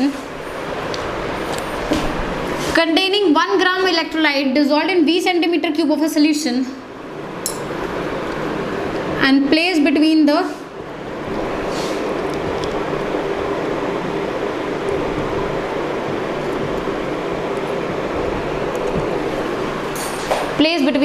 electrodes such that पूरे इलेक्ट्रोड के बीच में जो है मेरा एंटायर सोल्यूशन जो है वो प्रेजेंट है। Now in that case again equivalent conductivity होगा conductance per unit volume into V volume, यही हम लोग लिख सकते हैं। बस फर्क इतना है कि अब ग्राम इक्विवेलेंट है तो नॉर्मलिटी लेना पड़ेगा which is number of gram equivalence of solute dissolved इन पर लीटर ऑफ सोल्यूशन, और अगर इसको मैंने सेंटीमीटर क्यूब कर दिया तो मुझे 1000 लेना पड़ेगा। और नंबर ऑफ ग्राम इक्विवेलेंस मैंने कितने डिफाइन कर दिए, पहले ही 1 कर दिए, तो 1000/v सेंटीमीटर क्यूब हो गए यहाँ पे। Is that clear? then V would be what? 1000 by normality. This is in centimeter cube. Then my equivalent conductivity would be kappa into 1000 by normality, but in that case again my kappa would be Simon centimeter inverse and this would be Simon centimeter square per equivalence inverse. Normality तो आपको पता है equivalence per centimeter square होती है.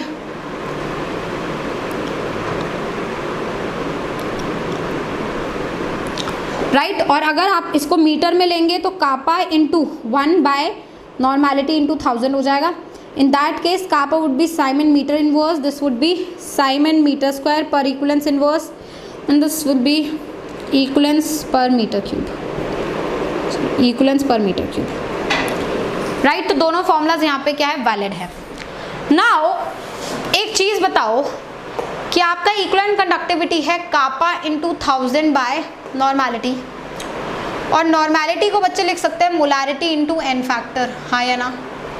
तो यहाँ पे मैं इक्विवेलेंट कंडक्टिविटी को लिख सकती हूँ कापा इंटू 1000, नॉर्मैलिटी को molarity into N factor.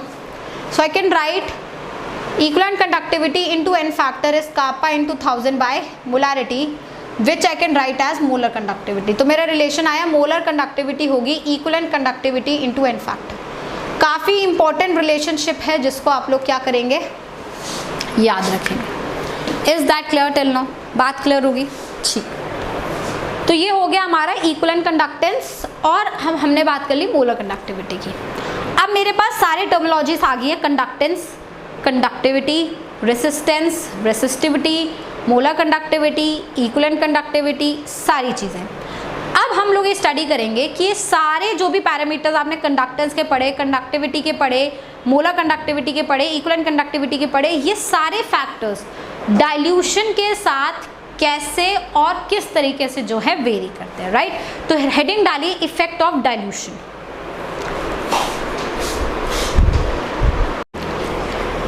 Now let's talk about effect of dilution.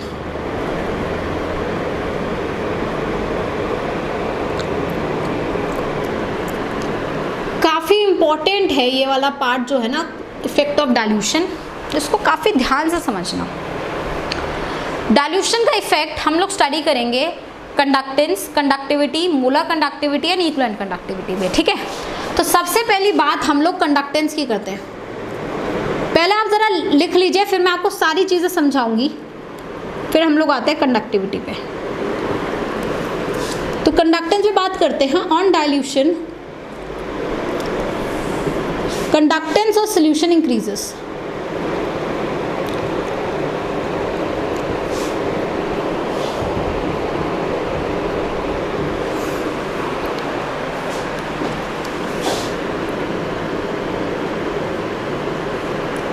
Both for weak as well as strong electrolyte.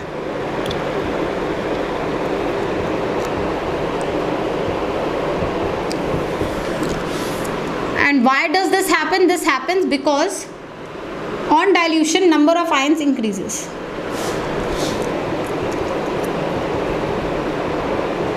पहले इसी को समझ लेते हैं ध्यान से. ये जो मैंने यहाँ लिखा है बच्चे, ये एग्जैक्टली वही है जो हमारी एनसीईआरटी में भी लिखा है. इनफैक्ट आप कोई भी अच्छी किताब पढ़ लीजिए, उस सारी किताबों में यही लिखा है और ये गलत नहीं है, ये सही है, लेकिन समझना पड़ेगा. हमने बोला कि जब हम डाइल्यूशन करते हैं तो हमारा कंडक्टेंस सोल्यूशन का बढ़ जाता है, मतलब diluted solution would be a better conductor. Now why will this happen? ऐसा क्यों होगा? डाइल्यूशन करने से कंडक्टेंस क्यों बढ़ रही है? और ये जो कंडक्टेंस बढ़ती है ये स्ट्रॉन्ग इलेक्ट्रोलाइट के लिए भी बढ़ती है, वीक इलेक्ट्रोलाइट के लिए बढ़ती है. मतलब ऐसा इलेक्ट्रोलाइट जो कंप्लीटली डिसोसिएट कर रहा है उसके लिए भी डाइल्यूशन पे कंडक्टेंस बढ़ेगी, और ऐसा इलेक्ट्रोलाइट जो कंप्लीटली डिसोसिएट नहीं कर रहा उसके लिए भी डाइल्यूशन पे कंडक्टेंस बढ़ेगी. बट ऐसा क्यों होता है? Why does this happen? The thing which is important here is, जो रीज़न लिखा रहता है बुक्स में वो है क्योंकि डाइल्यूशन करने पे नंबर ऑफ आयंस बढ़ते हैं. लॉजिक थोड़ा सा समझ आ रहा है? हाँ बढ़ते हैं. बढ़ेंगे क्यों? क्योंकि H+ आयंस और OH- आयंस की कॉन्सेंट्रेशन बढ़ेगी. डाइल्यूशन का मतलब क्या होता है? Addition of solvent. सॉल्वेंट को मैंने अगर पानी माना तो सॉल्वेंट के आयंस बढ़ेंगे, तो ठीक है, and we are okay with the fact, fine, ठीक है. But do you really think कि जो आपने सोचा ये सही है? नो भाई, आयंस वाटर के बढ़ेंगे कैसे? वाटर तो वैसे ही बैड कंडक्टर है, वाटर तो अपने आयंस में वैसे ही इतना कम टूटता है, तो वाटर जब इतना कम टूटता है वो तो अच्छा इलेक्ट्रोलाइट है नहीं, तो उसका मतलब उसके आयंस तो नेग्लिजिबल हैं टुवर्ड्स द कंडक्टेंस, क्योंकि उनका कॉन्सेंट्रेशन बहुत कम है। आप कितना पानी डालोगे, चलो डाल भी लिया बहुत पानी, लेकिन पानी डालने से फिर ऐसा नहीं होगा कि आपने let's say 1 mole of electrolyte dissolve किया है, तो वो जो 1 मोल है उसने 1 मोल्स आयंस और कैटायंस और 1 मोल्स एनायंस जो है उसमें वो टूटा, ठीक है भाई। 1 मोल NaCl मैंने लिया तो वो 1 मोल Na+ और 1 मोल Cl- में टूटा, ठीक है। अब ये आपने 1 मोल NaCl पहले 100 ml में मिलाया था, अब आप 1 मोल NaCl 200 ml में मिला रहे हो, फिर 300 में मिला रहे हो, आप देख रहे हो कि कंडक्टेंस बढ़ती जा रही है। लेकिन एक्चुअली में Na+ और Cl- ही तो इलेक्ट्रिसिटी कंडक्ट कर रहे थे, है ना भाई। जब मैंने आपको बताया इलेक्ट्रोलाइटिक कंडक्टर्स का, तो मैंने बोला था ये इलेक्ट्रोलाइट के जो आयंस होते हैं वो इलेक्ट्रिसिटी कंडक्ट करते हैं, क्योंकि सॉल्वेंट जो वाटर है उसके आयंस की तो कॉन्सेंट्रेशन बहुत कम है। तो ये नंबर ऑफ आयंस कैसे बढ़े, मतलब Na+ अगर मैंने 1 मोल लिया तो वो 2 मोल देगा ना इन टोटल आयंस के, 1 मोल कैटायन का 1 मोल एनायन का।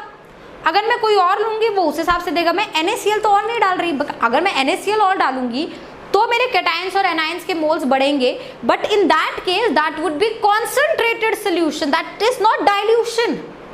Do you understand the point? Then why I am saying कि डाइल्यूशन पे नंबर ऑफ आयंस बढ़ रहे हैं, this is not actually happening. सोचा जाए तो ऐसा नहीं हो रहा, सोचना चाहिए, लोग नहीं सोचते। क्यों नहीं हो रहा? अब सुनिए, हम लोग जो सोच रहे हैं सही सोच रहे हैं, लेकिन हम दूसरा पहलू नहीं देख रहे उसका। मैंने आपको एक चीज़ और भी बताई थी कि ये Na+ और ये Cl- जो है ये इलेक्ट्रिसिटी कंडक्ट कर रहे हैं, but this Na+ will going to attract the Cl-। भाई ये अभी अभी इनका रिसेंट ब्रेकअप हुआ, इतनी जल्दी मूव ऑन नहीं कर पाएंगे एक दूसरे के साथ, अभी भी इनका कोई ना कोई कनेक्शन रहेगा, समझ रहे हो? और इस कनेक्शन को दूर कौन कर रहा है? जो सॉल्वेंट है, सॉल्वेशन करा के Na+ को खुश कर रहा है वाटर, Cl- को खुश कर रहा है वाटर, ताकि Na+ और Cl- अब एक दूसरे से अट्रैक्टेड ना रहे। तो यहाँ नंबर ऑफ आयंस बढ़ने का मतलब for a strong electrolyte, I am telling you, for a strong electrolyte NaCl की बात कर रही हूँ मैं, यहाँ नंबर ऑफ आयंस बढ़ने का मतलब है इंटर आयोनिक अट्रैक्शन का डिक्रीज होना। मतलब अगर आपके पास स्ट्रॉन्ग इलेक्ट्रोलाइट है NaCl और आपने कम पानी डाला तो Na+ को सॉल्वेट करने वाले वाटर कम होंगे, Cl- को सॉल्वेट करने वाले वाटर कम होंगे, जिस वजह से Na+ और Cl- अट्रैक्टेड रहेंगे। अट्रैक्टेड रहेंगे मतलब फ्री नहीं होंगे, फ्री नहीं होंगे तो कंडक्टेंस कम होगी। बट वहीं पे जब आप डाइल्यूटेड सोल्यूशन बनाओगे, मतलब आप Na+ को सॉल्वेट कर रहे हो, बहुत सारा पानी आपने डाल दिया, मतलब solvent is enough to solvate Na+, solvent is enough to solvate Cl- and hence their inter-ionic force of attraction is reduced. They are now independent. Independently they can move even though they are opposite charges, but they will not going to attract each other. Hence the conductance will increase. Do you understand the point? कि strong electrolyte में number of moles of cation जो बने हैं और जो number of moles of anions बने हैं वो तो fixed ही हैं, क्योंकि ये completely टूटे हैं। तो नंबर ऑफ आयंस कैसे बढ़ रहे हैं? नंबर ऑफ इफेक्टिव आयंस बढ़ रहे हैं, क्योंकि स्ट्रॉन्ग इलेक्ट्रोलाइट में inter ionic force of attraction decrease हो रहा है ड्यू टू डाइल्यूशन। ये पॉइंट है पते का। In strong electrolytes due to dilution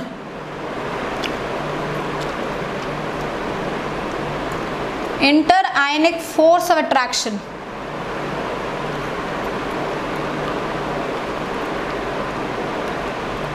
decreases, thus conductance increases. ये हमारे लिए important है. Do you understand the point? This is what is important for us. Now, जो point मुझे समझ आ रहा है वो ये है कि strong electrolyte की बात समझ आ गई. अब आ जाओ weak के लिए. अगर एक electrolyte weak है तो मतलब वो कंप्लीटली नहीं टूट रहा, तो क्योंकि अब इक्विलिब्रियम है और आपने वाटर की कॉन्सेंट्रेशन को बढ़ा दिया, तो ये बढ़ा दिया तो reaction will be force to move in the forward direction, और यहाँ पर एक्चुअल नंबर ऑफ आयंस बढ़ेंगे। तो ये स्टेटमेंट कि नंबर ऑफ आयंस बढ़ रहे हैं ये एप्रोप्रिएट है वीक इलेक्ट्रोलाइट के लिए, बट इनकम्प्लीट है स्ट्रॉन्ग इलेक्ट्रोलाइट के लिए। Do you understand the point? I hope अब आपको पूरा अच्छे तरीके से क्लियर आ गया कि कंडक्टेंस चाहे स्ट्रॉन्ग इलेक्ट्रोलाइट हो चाहे वीक इलेक्ट्रोलाइट हो डाइल्यूशंस के साथ बढ़ती है, क्योंकि दोनों में नंबर ऑफ आयंस बढ़ते हैं, लेकिन नंबर ऑफ आयंस एक्चुअल बढ़ना वीक इलेक्ट्रोलाइट में होता है और स्ट्रॉन्ग इलेक्ट्रोलाइट में नंबर ऑफ आयंस बढ़ने का सेंस होता है कि इंटरआयनिक फोर्स ऑफ अट्रैक्शन का कम होना। Is that clear? Now let's go for conductivity. The conductivity we know is conductance per unit volume, यही होता है। तो डाइल्यूशन पे बेटा नंबर ऑफ आयंस तो बढ़ते हैं, अभी मैंने एक्सप्लेन करा कैसे नंबर ऑफ आयंस तो बढ़े, बट नंबर ऑफ आयंस पर यूनिट वॉल्यूम डिक्रीज हो जाते हैं। ये तो ऑब्वियस है कि नंबर ऑफ आयंस पर यूनिट वॉल्यूम क्या हो जाएंगे? डिक्रीज हो जाएंगे। तो जब नंबर ऑफ आयंस पर यूनिट वॉल्यूम डिक्रीज होंगे तो और कंडक्टेंस ये पर यूनिट वॉल्यूम है, इसका मतलब दैट इज वाई कंडक्टिविटी क्या करेगी? डिक्रीज करेगी। Conductivity decreases on dilution. तो डाइल्यूशन पे कंडक्टेंस बढ़ता है बट कंडक्टिविटी डिक्रीज करती है। ये काफ़ी इंपॉर्टेंट बात है, इसको आप ध्यान रखेंगे। ये मतलब एक मानोगे नहीं, मतलब ये एक ऐसा क्वेश्चन है जो हमें लगता है कि यार इसमें क्या इंपॉर्टेंट है, इससे तो ज़्यादा डिफिकल्ट चीज़ें हमारे पास है। But my dear students always remember your basics are always more important than any hi fi thing. ज़्यादा डिफिकल्ट न्यूमेरिकल्स कभी इतने नहीं आते जितने बेसिक्स चीज़ें आती हैं। तो बेसिक्स को पकड़ के चलना है। यू वोंट इवन बिलीव मेरे गेट के एग्जाम में ये कंडक्टिविटी के ऊपर और कंडक्टेंस के ऊपर क्वेश्चन आया था, जबकि गेट का exam you give after doing your masters. तो मास्टर्स करने के बाद भी जब गेट का एग्जाम में ये सवाल आ सकता है तो सोच लो कितना इंपॉर्टेंट है ये उस लेवल का इंपॉर्टेंट है कि बार बार इसकी ज़रूरत पड़ती है। This is very important. Is that clear till now? Now let's collectively talk about molar conductivity and equivalent conductivity.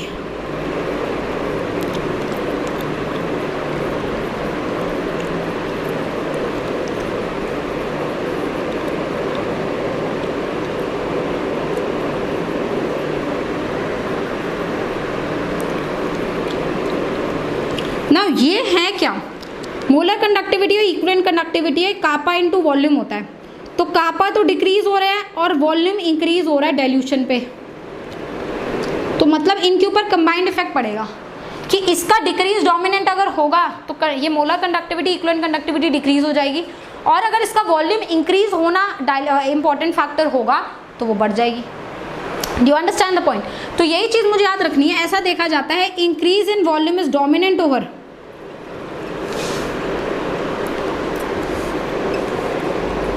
is dominant over decrease in kappa. Increase in volume kappa के decrease से ज़्यादा क्या है? dominant है। That is why molar conductivity and equivalent conductivity also increases on dilution. ये दोनों ही dilution पे क्या होते हैं? अगेन बढ़ जाते हैं। बात समझ आई? राइट। अब हम लोग एक ग्राफ करेंगे which will explain me कि molar conductivity और equivalent conductivity dilution पे for a strong electrolyte and for a weak electrolyte किस तरीके से increase होता है, right?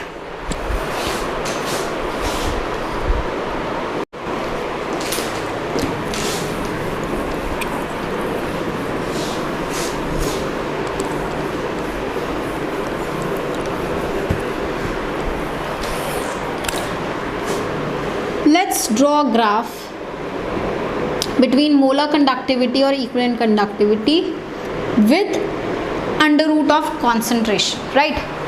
Now it has been observed that कि strong electrolytes के लिए, for strong electrolytes this graph comes like a linear graph like this.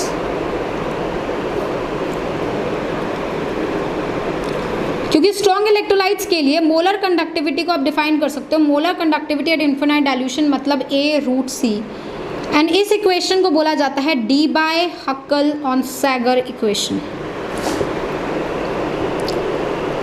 ये equation जो है डी बाय हक्कल साइंटिस्ट ने हमें दी थी, और इस इक्वेशन के हिसाब से आप देख सकते हैं molar conductivity under root of C के साथ जो है डायरेक्टली रिलेटेड है विद इनवर्ड नेगेटिव स्लोप, है ना। तो इस का स्लोप जो है वो माइनस ऑफ ए है। बट यहाँ कुछ कुछ चीज़ें आपको समझनी है। एक तो ये बात क्लियर हो रही है कि जब आप डाइल्यूशन कर रहे हैं, मतलब you are coming towards left, जब आप डाइल्यूशन कर रहे हैं तो आपकी मोलर कंडक्टिविटी बढ़ रही है, और जब आप सोल्यूशन का कॉन्सेंट्रेशन √C जो है टेंड्स टू 0 होगा, तो मैं बोलूँगी मेरा सोल्यूशन जो है इन्फानाइट डाइल्यूटेड है, बहुत ज़्यादा डाइल्यूटेड है। और उस केस में अगर आप इस ग्राफ को एक्सटेंड करेंगे तो ये जो कंडक्टिविटी की यहाँ वैल्यू आएगी उसे बोले जाएंगे दिस, जो मैंने इस तरीके से रिप्रेजेंट किया है। This, what is this? This thing is known as molar conductivity at infinite dilution, at infinite dilution. इसको आप या तो इन्फानाइट ऊपर बना दीजिए, नहीं तो आप सिंपल एक नॉट लगा दीजिए, ठीक है। इसको हम लोग लिमिटिंग मोलर कंडक्टिविटी भी बोल सकते हैं, लिमिटिंग मोलर कंडक्टिविटी। तो जब आपका सॉल्यूशन इन्फानाइट डाइल्यूटेड हो जाता है तो आपका कंडक्टिविटी जो है वो मोलर कंडक्टिविटी के साथ जो है मर्ज करने लगती है, ठीक है। मतलब इस तरीके से अगर आप इसको स्ट्रेट लाइन में ऊपर लेके जाएंगे तो इस तरीके से। बात क्लियर हुई? चलिए अब एक चीज़ और समझ लेते हैं।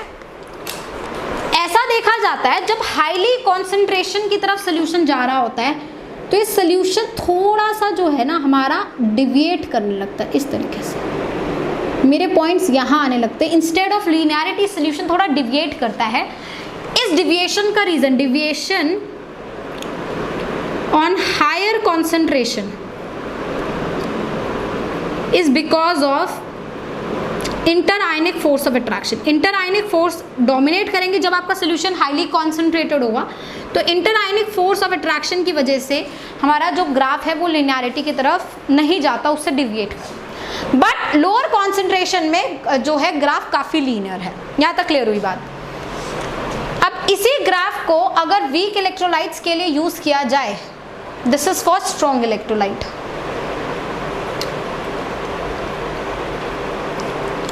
इस ग्राफ को जब हम वीक इलेक्ट्रोलाइट के लिए ड्रॉ करते हैं तो ग्राफ कुछ इस तरीके से आता है बेटा मेरा।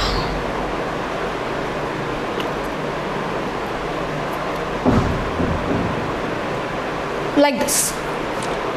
Now in this case if you see, आप ध्यान से अगर इसको देखोगे तो यहाँ पे भी डाइल्यूशन के साथ आपकी बढ़ तो रही है, ऐसा नहीं है कि नहीं बढ़ रही, बट उतनी अच्छे से नहीं बढ़ रही जितना स्ट्रॉन्ग इलेक्ट्रोलाइट में बढ़ रही।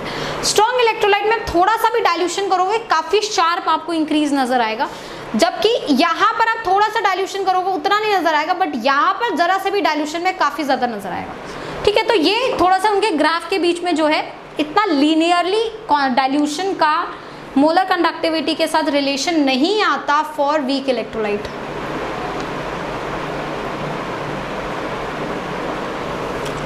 अगर आपको सोल्यूशन इस वीक इलेक्ट्रोलाइट की बात करनी है तो अगर आप इसके लिए बात करना चाहते हो कि √C जब टेंड्स टू 0 होगा तो ये graph parallel to Y axis चला जाएगा, ये ग्राफ कहीं पे भी कट नहीं करेगा, समझ रहे हो।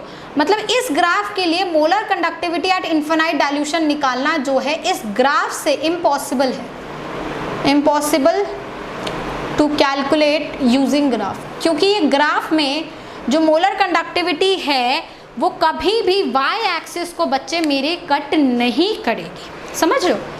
तो अगर मैं बोलूं कि molar conductivity at infinite dilution निकालना है तो स्ट्रॉन्ग इलेक्ट्रोलाइट का तो आप आराम से ग्राफ से निकाल सकते हैं, बट वीक इलेक्ट्रोलाइट के लिए आप ग्राफ यूज नहीं कर सकते। Do you understand the point? तो for weak electrolyte to calculate molar conductivity at infinite dilution for weak electrolyte,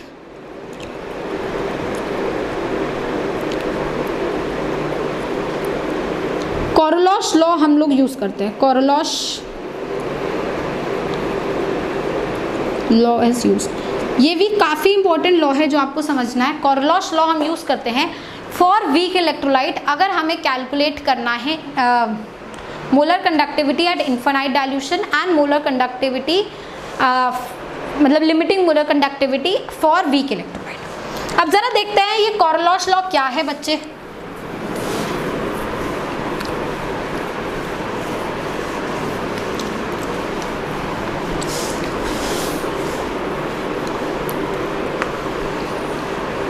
let's introduce Kohlrausch law. काफी इंपॉर्टेंट है ये कोरोलॉस लॉ हमारे लिए।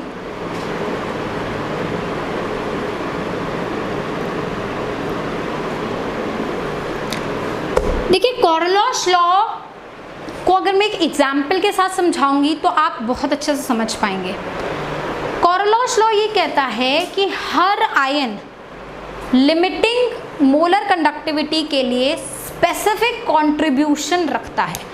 मतलब नो मैटर वो आयन कौन से इलेक्ट्रोलाइट से आ रहा है, लेकिन हर उस आयन का एक स्पेसिफिक कंट्रीब्यूशन होता है towards molar limiting molar conductivity. एक एग्जाम्पल के थ्रू मैं आपको समझाती हूँ। एग्जाम्पल सोचो कि मेरे पास एक वीक इलेक्ट्रोलाइट है एसिटिक एसिड, जो कि इक्विलिब्रियम में टूटेगा एसिटेट आयन और H+ आयंस के साथ। तो इसके दोनों आयंस जो हैं एक स्पेसिफिक कंट्रीब्यूशन देंगे molar conductivity at infinite dilution पे, ठीक है। वो इनका स्पेसिफिक कंट्रीब्यूशन क्या है वो देखिए। ये जो एसिटेट आयन है इसका specific contribution towards molar conductivity at infinite dilution को मैं रिप्रेजेंट कर रही हूँ इस तरीके से। तो मैं इसे बोल सकती हूँ एक तरीके से this is nothing but limiting ionic conductivity, क्योंकि अब ये आयन है ना, तो लिमिटिंग आयनिक कंडक्टिविटी या ionic conductivity at infinite dilution of acetate ion. तो एसिटेट आयन का इनफाइनाइट डाइल्यूशन और molar conductivity at infinite dilution of acetic acid में जो कंट्रीब्यूशन है वो उसकी आयनिक कंडक्टिविटी, समझ गए। सिमिलरली H+ का मैं बोल रही हूँ molar conductivity at infinite dilution for H+, जिसको मैं लिखूंगी this is ionic conductivity, infinite ionic conductivity या limiting ionic conductivity of H+। तो molar conductivity at infinite dilution for acetic acid जो होगा वो इनके कंट्रीब्यूशन का सम होगा। That would be summation of ionic conductivity at infinite dilution for acetate ion plus ionic conductivity at infinite dilution for H+ ions. Do you understand the point? Similarly अगर मेरे पास एक weak electrolyte है AXBY, let's say वो टूट रहा है XAY+ और YBX-, ठीक। तो मैंने बोला कि molar conductivity at infinite dilution for AXBY जो होगा वो होगा limiting ionic conductivity of AY+ ions, ठीक। Limiting ionic conductivity of AY+ ions, हर Y+ आयंस इतना कंट्रीब्यूट कर रहा होगा, पर ये Y+ आयंस है कितने, AY+ आयंस है कितने, X, तो X टाइम्स कंट्रीब्यूट करेंगे। प्लस ये जो B वाला है इसकी लिमिटिंग आयनिक कंडक्टिविटी हो गई BX-, हर BX- आयंस इतना आयनिक कंडक्टिविटी कंट्रीब्यूट करेगा इसमें, पर ये है कितने प्रेजेंट Y, तो इनकी Y। बात क्लियर हुई? तो ये बोलना चाह रहा है, कोरोलॉस मुझे बोल रहा है कि हर आयन का एक स्पेसिफिक कंट्रीब्यूशन होता है, नो मैटर उनका सोर्स क्या है, उनका एक स्पेसिफिक कंट्रीब्यूशन होता है towards the molar conductivity of weak electrolyte, ठीक है। अब इसको और विस्तार से समझाऊं तो ये है कि अगर मेरा एसिटिक एसिड है, इसकी मुझे molar conductivity at infinite dilution acetic acid की निकालनी है, तो वो है ionic conductivity at infinite dilution for acetate plus ionic conductivity at infinite dilution for H+, इसका सम है। और ये वाली वैल्यू मैं ग्राफ से नहीं निकाल सकती, this value is not known by the graph, ठीक है, क्योंकि ये वीक इलेक्ट्रोलाइट है। बट अगर मैं एक स्ट्रॉन्ग इलेक्ट्रोलाइट लूँ NaCl, उसके लिए भी ये चीज ट्रू होगी। Molar conductivity at infinite dilution for NaCl would be equal to limiting ionic conductivity by Na+ ions and limiting ionic conductivity but Cl- ions। but ये वैल्यू जो है ये can be calculated by graph है, ये value graph से निकाली जा सकती है और ये वैल्यू ग्राफ से नहीं निकाली जा सकती। तो वो ये कह रहा है अगर ये वैल्यू ग्राफ से नहीं निकाली जाती तो अब इनकी वैल्यू निकाल लो, क्योंकि ये वाली वैल्यूज तो फिक्स रहेगी ना भाई, एसीटेट आयन को जितना कंट्रीब्यूट करना है वो उतना ही करेगा, नो मैटर एसीटेट आयन कहाँ से आ रहा है। तो अब आप एसीटेट आयन को लेकर आओ किसी स्ट्रॉन्ग इलेक्ट्रोलाइट से, समझे। तो लेट्स से ग्राफ से मैंने कैलकुलेट करी इसकी value x Simon square this, let's say x मान लिया, सिमिलरली मैंने एक और स्ट्रॉन्ग इलेक्ट्रोलाइट ले लिया, सोडियम एसीटेट, तो ये भी अब स्ट्रॉन्ग है, तो इसकी भी लिमिटिंग आयनिक कंडक्टिविटी जो है ग्राफ से निकाली जा सकती है और वो है Y। पर इसे भी लिख तो ऐसे ही सकते हैं ना,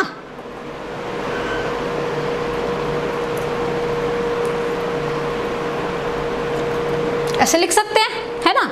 सिमिलरली एक और मान लेते हैं हम स्ट्रॉन्ग इलेक्ट्रोलाइट, जैसे मैंने ले लिया HCl, तो इसके लिए भी मोलर कंडक्टिविटी ऑफ HCl जो होगा वो होगा ionic conductivity of H plus ions plus ionic conductivity of Cl minus ions, और ये भी कैलकुलेटिव है ग्राफ से, तो इसको भी मैंने ग्राफ से निकाल लिया। तो मेरे पास ये एक इक्वेशन है, ये एक इक्वेशन है, ये एक इक्वेशन है। क्या इन सारी इक्वेशंस में जो मैंने स्ट्रॉन्ग इलेक्ट्रोलाइट्स लिए हैं इनकी मेरे को मोलर कंडक्टेंस पता है, तो क्या मैंने प्लस माइनस करके ये नहीं बना सकती? क्यों? क्योंकि एसीटेट आयन चाहे एसिडिक एसिड से है, चाहे एसीटेट आयन सोडियम एसीटेट से है, एसीटेट आयन का कंट्रीब्यूशन सेम रहेगा। यही मेरा कोरलॉश लॉ है कि हर आयन एक स्पेसिफिक कंट्रीब्यूशन क्रिएट करता है toward the molar conductivity of any electrolyte. ठीक है, तो इसका मतलब अगर मुझे ये इक्वेशन चाहिए तो मुझे एसीटेट चाहिए और मुझे H प्लस चाहिए, तो मैं अगर इन दोनों को ऐड करूंगी तो Na प्लस वाले को मैं सब्ट्रैक्ट कर दूंगी, तो 2 इक्वेशन प्लस 3 इक्वेशन को आप ऐड करिए, उसमें से फर्स्ट इक्वेशन को आप सब्ट्रैक्ट कर दीजिए, तो आपके पास आएगा x plus Y minus Z का वैल्यू बराबर होगा ionic conductivity of acetate, ionic conductivity of HCl, which can be written as molar ionic conductivity of acetic acid. Do you understand the point? यही है बेटा मेरा क्या, कोरलॉश लॉ। काफ़ी important है ये कोरलॉश लॉ और इसकी काफ़ी सारी एप्लीकेशन भी है जो हम आगे स्टडी करें। यहाँ तक बात क्लियर हुई?